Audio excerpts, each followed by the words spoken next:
বন্ধুসকল আপুনি বাৰু ইউটিউবত আপোনাৰ ভিডিঅ'বোৰ বাৰে বাৰে চাই থাকে নেকি? আপুনি আপোনাৰ মোবাইল দি আপুনি আপোনাৰ ল্যাপটপ দি পেলাই আপোনাৰ নিজৰ ভিডিঅ'বোৰ আপুনি চাই থাকে নেকি?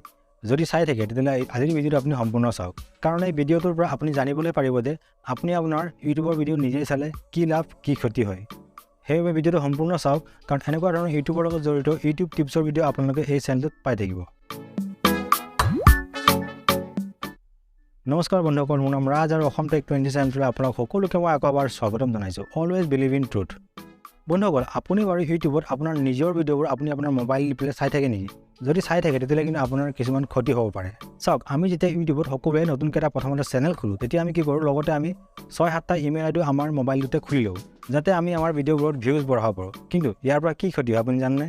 প্ৰথম কথাটো হ'ল, চাওক, আপুনি যেতিয়া আপোনাৰ সেই একেটা মোবাইল দি পেলাই বা আপোনাৰ সেই একেটা লেপটপ দি পেলাই আপুনি আপোনাৰ আন ইমেইল আইডিবোৰ দি আপুনি আপোনাৰ ভিডিঅ'বোৰ চাই থাকে, তেতিয়া ইউটিউব এলগৰিথমত এই বস্তুটো মেছেজ যায় যে এই যিটো ভিডিঅ'টো চাই আছে বা এই ইমেইল আইডিটো মানে চেনেলটো যিটো মোবাইলত আছে বা লেপটপত আছে, সেই ইমেইল আইডিটোৰ IP এড্ৰেছ একেটাই হয়, বা এই চেনেলটো যিটো ডিভাইচত আছে, যিটো মোবাইলত আছে, সেই মোবাইলটোত আন ইমেইল আইডি খুলি লোৱা হৈছে। কাৰণ চাওক, প্ৰত্যেকটো ডিভাইচৰ IP এড্ৰেছ এটাই থাকে আৰু এই কথাটো ইউটিউবে জানে। হয়, আপুনি যদি আপোনাৰ চেনেলটো মনিটাইজ নোহোৱাৰ আগতে আপুনি আপোনাৰ মোবাইল দি পেলাই চাই তেতিয়াহ'লে কোনো প্ৰব্লেম নাই, যিহেতু আপোনাৰ চেনেলটোৰ পৰা আপুনি এটকা ইনকাম কৰাই নাই আজিলৈকে। ইউটিউবৰ তাত কোনো প্ৰব্লেম নাই। কিন্তু যেতিয়া আপোনাৰ চেনেলটো মনিটাইজ হৈ যায়, তাৰপিছত যদি আপুনি এনেকুৱা ধৰণৰ ভুল কৰে, তেতিয়াহ'লে কিন্তু আপোনাৰ চেনেলটোৰ মনিটাইজেশ্যন ইউটিউবে বন্ধ কৰি দিয়ে। কাৰণ চাওক, মনিটাইজেশ্যনৰ পিছত আপোনাৰ চেনেলটোত এড ৰান হয়, আৰু সেই এডবোৰ ইউটিউবে আপোনাক চাবলৈ দিয়া নাই, আপোনাৰ দৰ্শকো চাবলৈ দিয়ে, যাতে দৰ্শকে সেই এডবোৰ চাই সেই প্ৰডাক্টটো কিনে বা সেই প্ৰডাক্টটো ব্যৱহাৰ কৰে। আপুনি যদি সেই এডটো নিজে চাই বুলি থৈ দিয়ে, তেতিয়াহ'লে কিন্তু ইউটিউবে এই কথাটো গম পাই যায়।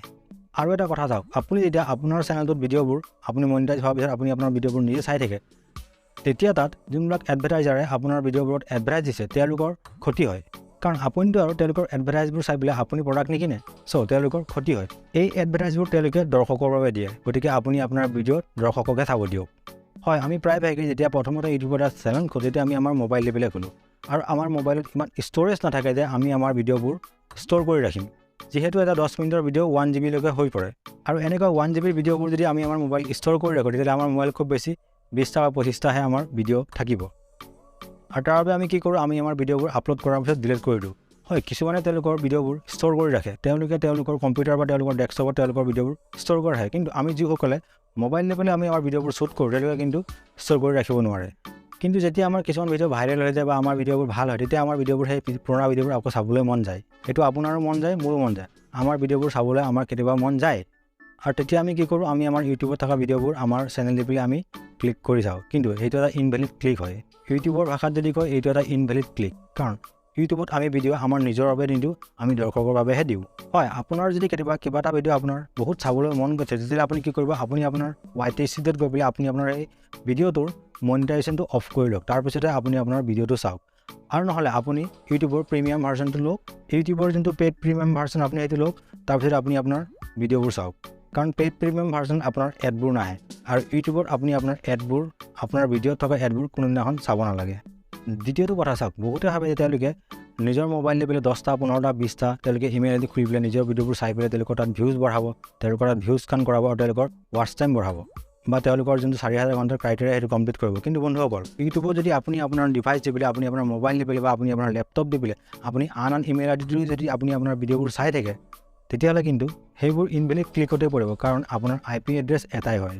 মানিছোঁ দৰ্শকক আপুনি দেখুৱাব পাৰে আপুনি 30টা 40টা আপুনি ইমেইল আইডি খুলি পেলাই আপুনি আপোনাৰ ভিডিঅ'টো চালে, কিন্তু তাৰ পৰা কি লাভ হ'ব? আপোনাৰ মাত্ৰ তাত কাউণ্টটো বঢ়াব যে আপুনি কিমানটা চাব, খুব বেছি আপুনি 100টা চাব, তাতকৈ বেছি আপুনি আপোনাৰ ভিডিঅ' চাব নোৱাৰিব। কাৰণ চাওক বন্ধুসকল, ইউটিউবত যিসকলে ভিডিঅ' বনায়, তেওঁলোকৰ এটা ভিডিঅ' বনাবলৈ দিনটোত বহুত সময় লাগে।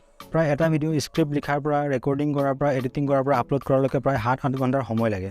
আৰু বাকীখিনি সময় যদি আপুনি আপোনাৰ ভিডিঅ'বোৰ চাই আপুনি সময় নষ্ট কৰে, তেতিয়াহ'লে আপোনাৰ কি লাভ হ'ব?